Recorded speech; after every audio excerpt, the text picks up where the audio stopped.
စာရောဖျားတပြီးတော့တို့မိသားစုကိုမနာလိုဖြစ်ပြီးတော့အညှိုးကြီးပြီးတော့အောက်လန်းနဲ့အကြီးကျယ်တိုက်ခိုက်နေပါတယ်ဖျားလှုပ်ထားတာလည်းနှစ်နဲ့ကြီးနေပါပြီလူလည်းအတော်ကိုခံနေရပါတယ်ဖျားပတ်စံတွေလည်းကုန်နေပါပြီဖျားဘလို့လုံးရမလဲဖျားတဲ့အေးနော်အဲ့လိုတနာစရာပဲနော်အောက်လန်းအသက်ပညာတွေဒါတွေကလည်းနေရာတိုင်းမှာရှိတယ်နိုင်ငံတိုင်းမှာပါရှိတယ်မြန်မာပြည်တွေမဟုတ်ထိုင်းမှာလည်းပေါ့မလေးရှားမှာလည်းပေါ့အင်ဒိုနီးရှားပေါ့ဟုတ်အမေရိကရောက်တော့ပို့ပေါ်နေတာတွေ့ရတယ်ဗျဟုတ်ဂျော်ဂျီယာမှာဆိုရင်ဒီအောက်လန်းဈေးတောင်ရှိတယ်နော်အဲ့မှာတော့ဒီအမေရိကန်မှာကလူပေါင်းစုံနိုင်ငံပေါင်းစုံကရောက်နေသူလို့မကောင်းတဲ့အသက်ပညာတွေလည်းအစုံရှိတယ်ကောင်းတာတွေလည်းအစုံရှိတယ်အမေရိကန်ဟိုအမေရိကန်မှာတောင်အာဖရိကဘူဒူးနီးပညာတွေဘူဒူးအောက်လန်းတွေ black magic တွေလေအဲ့ဒီအောက်လန်းပညာတွေလည်းရှိတယ်အစုံတိုက်ခိုက်နေကြတယ်ဘုန်းတော်မြန်မာပြည်မှာကြတော့မြန်မာပြည်မှာလည်းအောက်လန်းအသက်ပညာမျိုးစုံရှိတယ်ဒါပေမဲ့ဒီမှာဘုန်းတော်မြန်မာပြည်မှာကြတော့ဖျားတရားလုပ်တဲ့သူတွေများလာတဲ့အခါကြတော့လေနော်ဖျားတရားလုပ်တဲ့သူတွေဆိုရင်တော့အောက်လန်းပညာသည်ဓာတ်ရိုက်သူတို့ကဥမာ30ဘိုးလို့ရင်သူမှအလိုမျိုးတစ်ချက်ဘိုးနှစ်ချက်ဘိုးလောက်ပဲဖြစ်တယ်100ဘိုးလို့ရင်အဲ့လို30ဘိုးလောက်ပဲခံရတယ်ပေါ့ဖျားတရားအားကောင်းတဲ့သူတွေတိလသမီးပညာအားကောင်းတဲ့သူတွေဆိုတော့ဘာမှလုပ်လို့မရအောင်နော်တိလသမီးပညာတော့အားနေတယ်ဖျားတရားကိုအသက်နယ်ဆုံးဘာသာရေးလိုက်စားတယ်ဒါပြိပဒံရုပ်ဖက်တယ်ထိုက်တရားလို့ဆိုကုသိုလ်ကောင်းမှုရှိတယ်ဆိုရင်တော့သူတို့လှုပ်သမျှအကုသိုလ်အောက်လန်းကဓာတ်ရိုက်ကြီးတော့တိတ်မထီရဘူးဒါပေမဲ့ကိုယ့်ဘက်ကလည်းစီးပေါက်နေမယ်မကောင်းတဲ့အောက်လန်းတွေစောင့်မိထားမယ်အဆောင်တွေစောင့်မိထားမယ်ဆိုရင်တော့တိုက်ခိုက်ရတာလွယ်တယ်ဒါလည်းပတ်သက်ပြီးအဆောင်တွေစောင့်တာနဲ့ပတ်သက်ပြီးဘုန်းကြီးဟောတဲ့တရားပြန်လာကြည့်တော့ဒီမှာဟောဖို့အချိန်မရတော့လို့ဘာဆောင်မှမဆောင်နဲ့ဟောလို့တခါတလေထပ်ပြောရရင်ဘုန်းတို့ဟောလို့တခိုးတို့ဓမြတို့ဆိုတာကသူ့ရဲ့ဒါအတွင်းလူပါတယ်လေနော်ဒါအတွင်းလူရှိရတယ်အဲ့အတွင်းလူကဘယ်ရဘယ်လောက်ရှိတယ်ရေပုံးအပြင်ဘယ်လိုဘယ်ပစ္စည်းဘယ်မှာဖွက်ထားလဲဒါသူအဲ့အတွင်းလူကဟိုဒါလက်ထောက်ချပြီးမှပဲလာတာများတယ်တော်တော်များများတခိုးတွေဓမြတွေကဗလိုင်းမလောက်ဗလိုင်းလာရင်တို့ခံရမှာဆိုလို့နော်အဲဆိုတော့တို့လည်းအန်ရကင်းဖို့လာကြိုးလဲရအောင်တို့ပိုင်နိုင်တဲ့အရာကိုစုံစမ်းလေ့လာစူးစမ်းစနေနာပြီးမှခိုးတာတိုက်တာလေအဲ့လိုပဲအောက်လန်းနဲ့တိုက်တဲ့သူဆိုတာလေကိုကတို့ဗလိုင်းလာတိုက်ခတ်ဖို့မလွယ်ဘူးကိုကအဲ့ဒီဘုန်းကြီးတွေဘိုးတော်တွေဓာတ်တွေနဲ့တွေဟိုဘုန်းကြီးကဘာအဆောင်ပေးဟိုဝိဇ္ဇာဘာပေးဘေးဟိုဆရာဘာပေးအဲ့ပေးတဲ့အဆောင်တွေအင်းတွေတရားတွေကိုစောင့်ထားတဲ့သူတွေဆိုရင်အောက်လန်းနဲ့တိုက်ရတာအလွယ်ဆုံးပဲကိုကတော့အန်ရကင်းနဲ့စီးပွားတက်တယ်ဆိုပြီးအဟုတ်မဲ့ပြီးစောင့်ကြတာလေအဲ့စောင့်လိုက်မှပို့ဆိုးတာအဲ့မသိကြတော့အဲ့ဟာတွေစောင့်ပြီဆိုမှတော့တရဏကိုညှို့နှွမ်းသွားပြီနံပါတ်1အဲ့လိုတရဏကိုညှို့နှွမ်းခြင်းအပြင်နှက်ကောင်းတဲ့မြက်တွေကိုမဆောင်ရှောက်တော့နံပါတ်2နံပါတ်3မကောင်းမိစ္ဆာတွေကိုနှောက်ယှက်ဖို့ပို့လွယ်တယ်အဲ့ဒီအဆောင်မှာရှိရအဆောင်တွေကထပ်ပြောရင်အစိမ့်တရေတတာအစိမ့်တရေအစင်းလောက်ပဲဒီအဆောင်မှာရှိရအဆောင်တွေကကိုယ်ဒုက္ခပေးဖို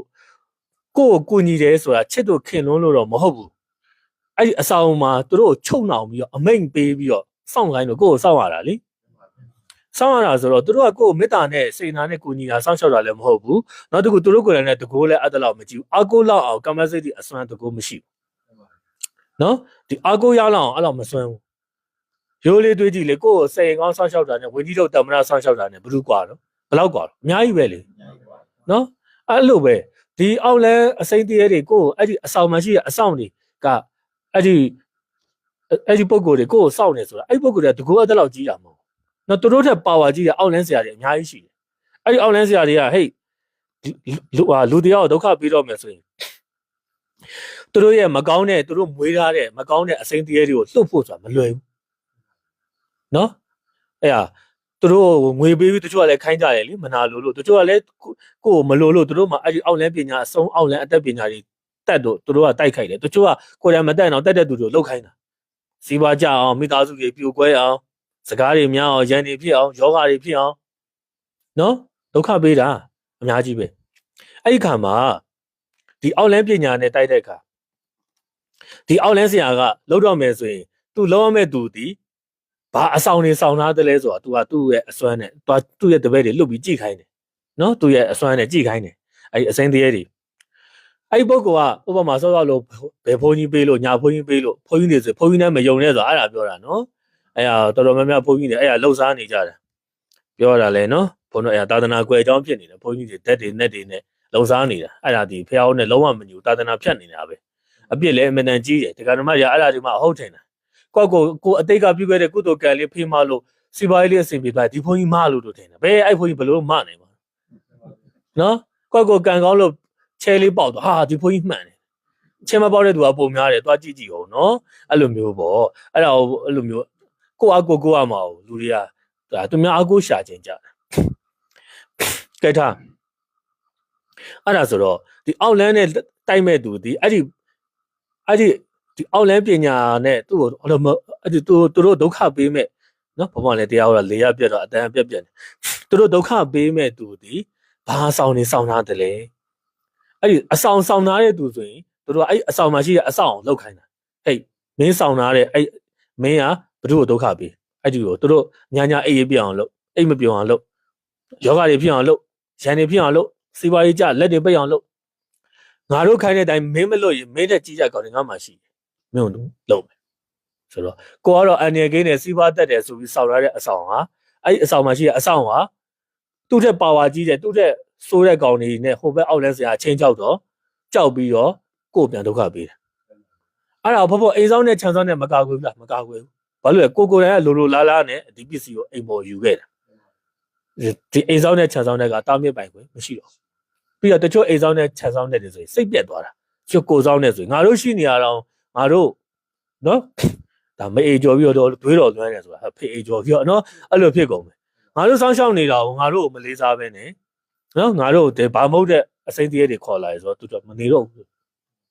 ဘယ်လိုဖြစ်လဲနှကောင်းနေမဲ့တွေလည်းမဆောင်ရှောက်တော့အဲ့ဆိုတော့သူတို့အားကိုးလေပို့ဆိုးတွေဖြစ်တယ်ကိုကတော့နော်တချို့ဆိုအဲ့ဒီအောက်လန်းတွေအင်းတွေတိုက်တယ်တချို့လည်းအောက်လန်းရဲ့လို့မသိဘူးတချို့ကအထက်လန်းပုံကိုယ်တွေပေးတယ်ဆိုပြီးတော့လေဖះစင်မှာကောက်တင်တာပို့ဆိုးနော်မကောင်းဘူးနော်အဲ့ဒါလေးဂီယူဆိုင်ဒါနဲ့ပတ်သက်ပြီးခွန်ကြီးခေါ်တဲ့တရားတွေပြန်နာကြည့်နော်အဲ့သူများလက်ဆောင်ပေးရတယ်ဆိုတဲ့အဲ့ဒါဂီယူဆိုင်ကိုယ်အိမ်ထဲမှာစီးပေါက်နေလို့နှောက်ရှက်တာလွယ်နေတာနော်တချို့ကရှေ့မှာပြုံးပြီးတော့လေလက်ဆောင်လာပေးတာတကယ်မေတ္တာစိတ်နဲ့ပေးတဲ့အားတွေလည်းရှိပါတယ်တချို့ကအကြံနဲ့အဲ့လက်ဆောင်အဲ့ထဲမှာအင်းနေမြုပ်ဒီမကောင်းတဲ့အဆောက်တွေထည့်တာထည့်ပြီးပေးတာကိုကတော့အဲ့အလေးကိုဟာငါ့ကိုငါဘသူကလက်ဆောင်ပေးတော့တိန်တာအဲ့ဟာရှိနေတော့အဲ့မှာရှိရဲ့အကောင်ကကိုအမြဲတမ်းဒုက္ခပြီးတော့ဒီမိသားစုဒုက္ခပို့ရောက်နေစီးပေါက်နေတာနော်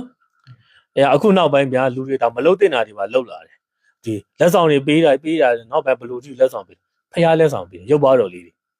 အဲ့ဖះထဲမှာအဲ့မကောင်းတာထည့်ပေးလိုက်တာဖះဆိုမှတော့ဘယ်သူမှချင်းနေဘက်မှာမထားရဘူးလေ